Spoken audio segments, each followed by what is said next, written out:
ಮುದ್ರಾ ಸಾಲ ಯೋಜನೆಯ ಅನುತ್ಪಾದಕ ಆಸ್ತಿ ಪ್ರಮಾಣ ವರ್ಷದಿಂದ ವರ್ಷಕ್ಕೆ ಇಳಿಕೆಯಾಗುತ್ತಿದ್ದು, ವಾಣಿಜ್ಯ ಬ್ಯಾಂಕ್ಗಳು, ಪ್ರಾದೇಶಿಕ ಗ್ರಾಮೀಣ ಬ್ಯಾಂಕ್ ಆರ್ಆರ್ಬಿ ಮತ್ತು ರಾಜ್ಯ ಸಹಕಾರಿ ಬ್ಯಾಂಕುಗಳಲ್ಲಿ ಅನುತ್ಪಾದಕ ಪ್ರಮಾಣ ಕಡಿಮೆಯಾಗಿದೆ ಎಂದು ಹಣಕಾಸು ಸಚಿವೆ ನಿರ್ಮಲಾ ಸೀತಾರಾಮನ್ ಲೋಕಸಭೆಯಲ್ಲಿಂದು ಹೇಳಿದ್ದಾರೆ.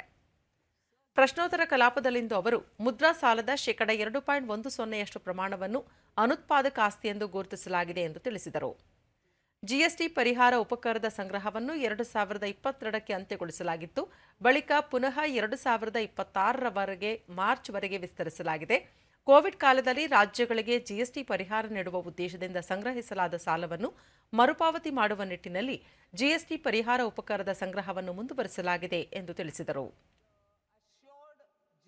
Compensation which had to be paid to the states could not be paid, and we had to borrow to pay it. The borrowing happened with the council's approval.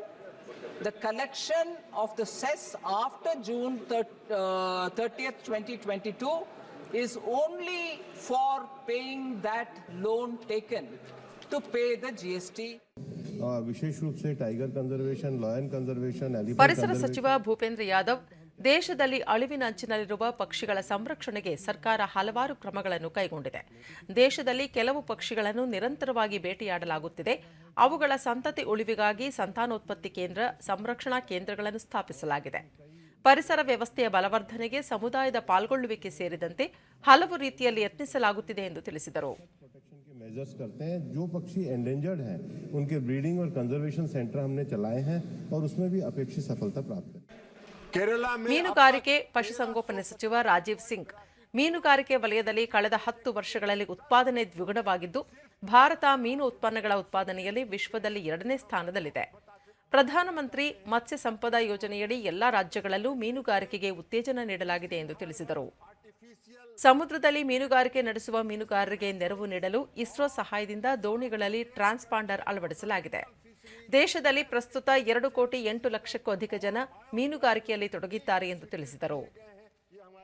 ದೇಶದಲ್ಲಿ ಗೋವುಗಳ ಸಂಖ್ಯೆ ಹೆಚ್ಚಾಗಿದ್ದು, ಹಸುಗಳಲ್ಲಿ ರೋಗ ನಿಯಂತ್ರಣ ಮತ್ತು ಸಂತಾನೋತ್ಪತ್ತಿ ಹೆಚ್ಚಿಸಲು ಕ್ರಮ ಕೈಗೊಳ್ಳಲಾಗುತ್ತಿದೆ.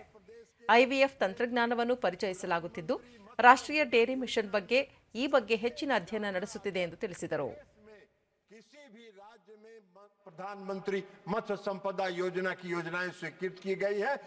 विधेयक पर विचार करने हेतु प्रस्ताव को ಬಳಿಕ 2024ರ ಧನ ವಿನಿಯೋಗ ಮಸೂದೆಗೆ ಅನುಮೋದನೆ ನೀಡಲಾಯಿತು. ಈ ಸಂದರ್ಭದಲ್ಲಿ ಪ್ರಧಾನಿ ನರೇಂದ್ರ ಮೋದಿ, ಗೃಹ ಸಚಿವ ಅಮಿತ್ ಶಾ, ರಕ್ಷಣಾ ಸಚಿವ ರಾಜನಾಥ್ ಸಿಂಗ್ ಸೇರಿದಂತೆ ಎಲ್ಲ ಸಚಿವರು ಉಪಸ್ಥಿತರಿದ್ದರು.